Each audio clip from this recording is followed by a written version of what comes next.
For today's live stitch, I'm going to be returning to the unicorn kit.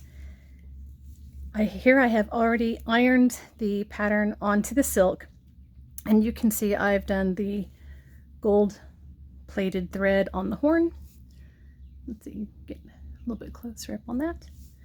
And I've done the silver non-tarnishing border. Did in surface couching. So to show you the back of it, I reused some silk that had a different pattern on it. Okay, there's the back. The frame I got from Amazon, it's actually two frames that I cobbled together that really fits the, it's very inexpensive. I think they're about $20 each. All right, so for today, I'm going to be doing some of the purl work, P-U-R-L, also known as cut work. And the reason why it's called cut work is you get the purl, P-U-R-L, and it's this little spring. I don't know if you can see that. Little metal spring, and this is non-tarnishing, and you get to cut it down yourself into these little 2 and 3 millimeter beads that we're going to start sewing on to the body of the unicorn. This one, that's really too big, so I need to cut that in probably in 3. This is okay. This size is okay as long as I don't have too many of them. About half that size would actually be better.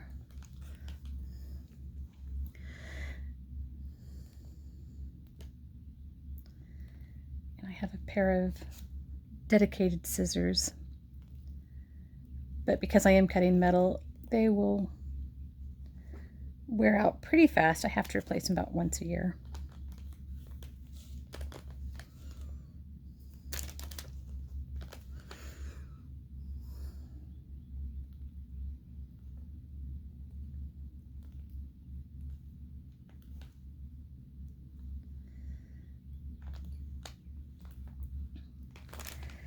Okay, this is enough to start with.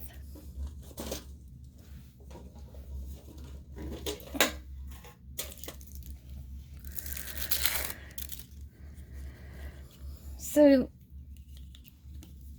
when you're doing this form of gold work, or in this case silver work, you really don't want to use your nice gold and silver plated thread for this portion. Use like a linen, or you can even use silk or polyester thread to stitch them down.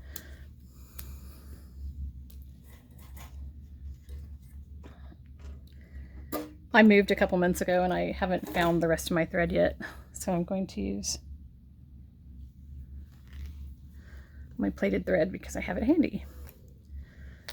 So I am using a double thickness, and I am knotting it and I'm waxing it. So whatever thread you use, you really do want to go ahead and wax it. So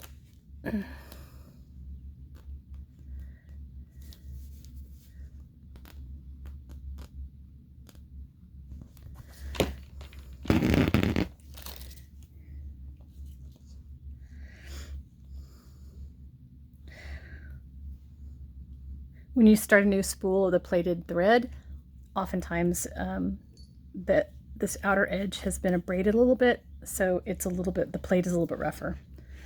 So you'll hear it as it's going through. All right, so I put the first little bead of purl onto the thread, and now I'm stitching it down.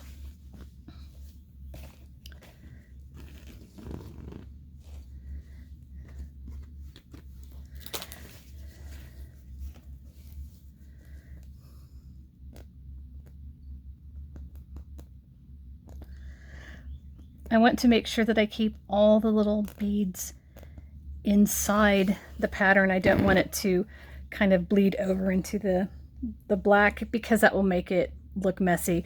Now we are going to be edging this with black thread at the end, which will neaten up the appearance of the outline a little bit. But if you just don't get much purl into that black area, or whatever color you ironed your pattern onto. Then you won't have to. You won't have to edge it when you get done.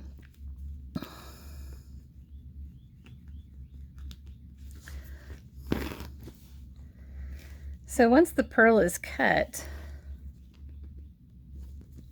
this goes pretty fast. This is a little bit awkward angle. Normally I have it up a bit closer.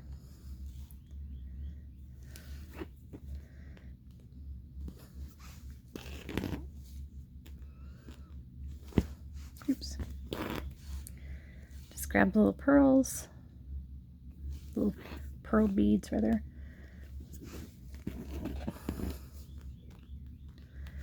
And sew them on. The entire body, the face, the entire body, not the hooves and not the mane or tail, are all done in this type of beaded cut work. And I see I need to tighten my frame. I've got too much play. So this is backed with muslin, a kind of a stiff white muslin. It's a nice one.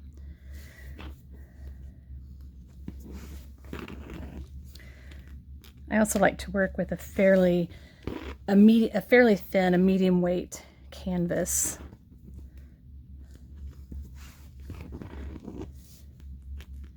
Which is actually easier to sew through than muslin. Muslin has a tighter weave than a canvas.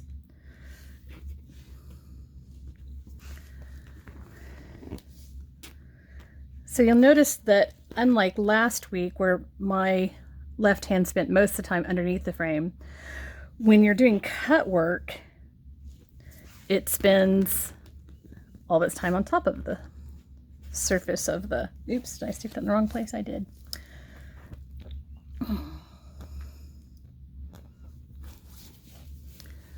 On top of the surface of the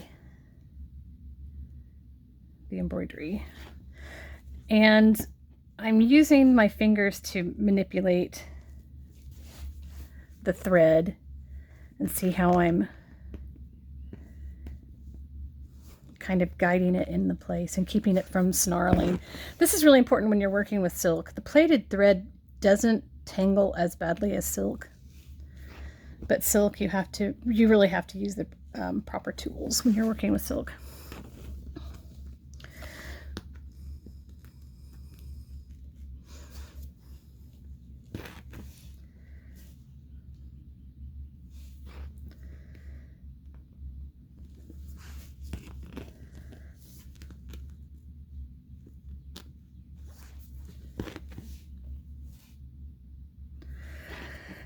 All right, so other things that I've done, I finished the Madder Red and Classic Gold gown underskirt. I finished that, I think I finished it on the 22nd. And that gets packed up tomorrow and goes off to its new owner. And it will be worn at Scarborough Fair in Texas. So if you want to see it in person, and you get to go to Scarborough this spring, you'll get to see it.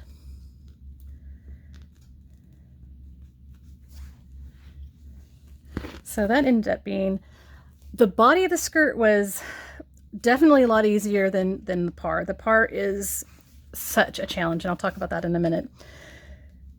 So the body of this one was definitely easier than par, but the hem was, I don't know, I'm not gonna say, it was definitely harder. And it took probably a week longer than doing the hem of the par. The hem of the par is really spectacular, but it's not that difficult. It's just basic satin stitch, and there's some beading on it, quite a lot of purl, P-U-R-L, work on it, but it's not super challenging. Now the body of the par is really challenging, and I'll show you kind of why in a minute. I'm obsessed. I can't stop. All right, I'll do a couple more, then I will stop and show some of the other stuff that I've been working on. So really quickly, this purl comes from embroidery material out of India. There's the website. I don't know if you can see it. It's non-tarnishing. This is the 1 millimeter size. I use the 1 and the 1.5 millimeter size, both. Kind of, I'll mix them up together. I think it's about $14. Not for sure. I can't remember. They're wonderful to work with. I'd never have a problem. It was one of my great finds. And that's also where I get the plated, non-tarnishing gold and silver threads from. Cannot recommend them enough. Just wonderful people. Okay, so some of the other projects I've been working on. This is the sleeve lowers to the Matter Red and Gold. I wanted to go ahead and get the underskirt out to the client so she can be putting her full dress together. But these will, I think this will probably take me a solid week for both of them, fingers crossed.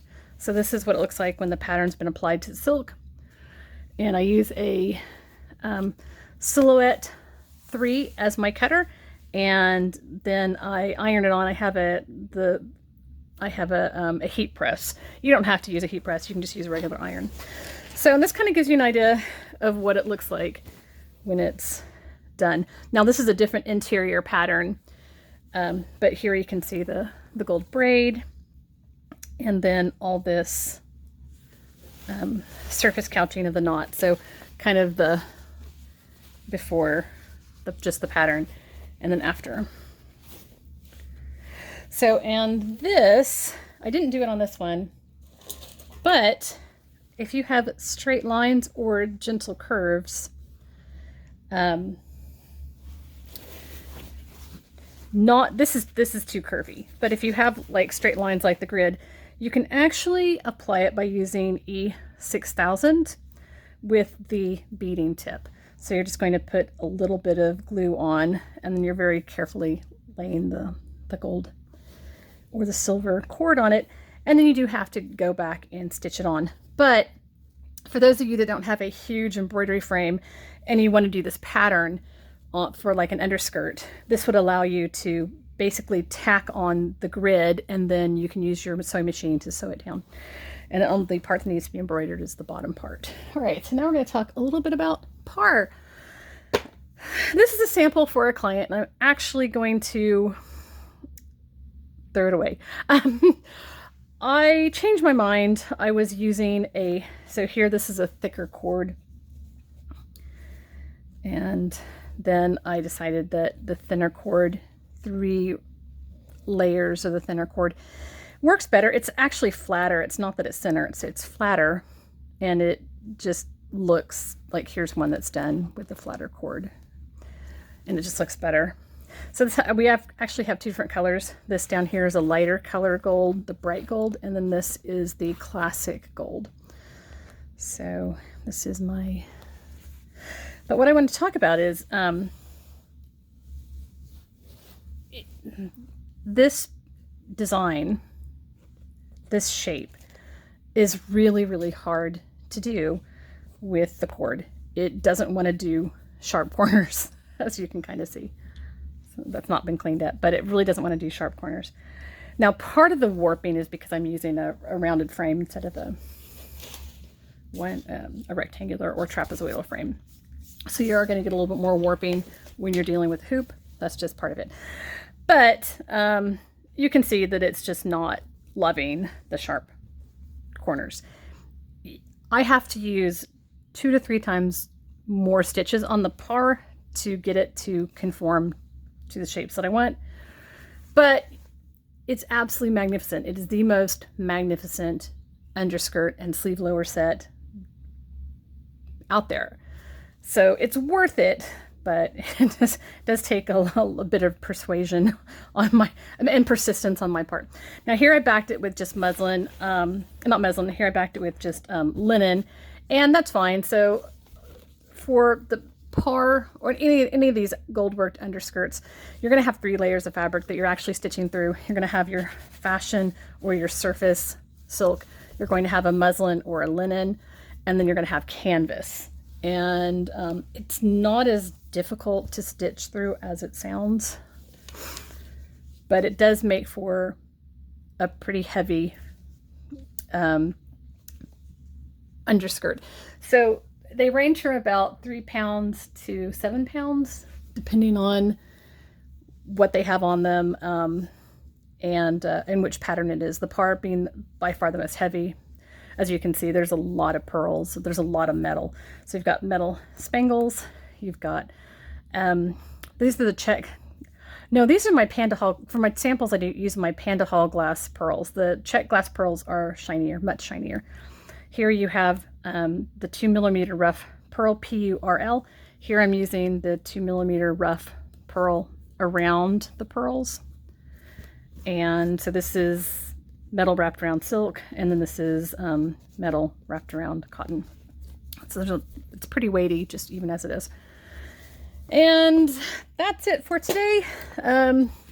Next week, I'll probably do more on the unicorn. I think I'm going to focus on the unicorn until I get this done. And so I'll probably do the mane and tail, which uses something called purl.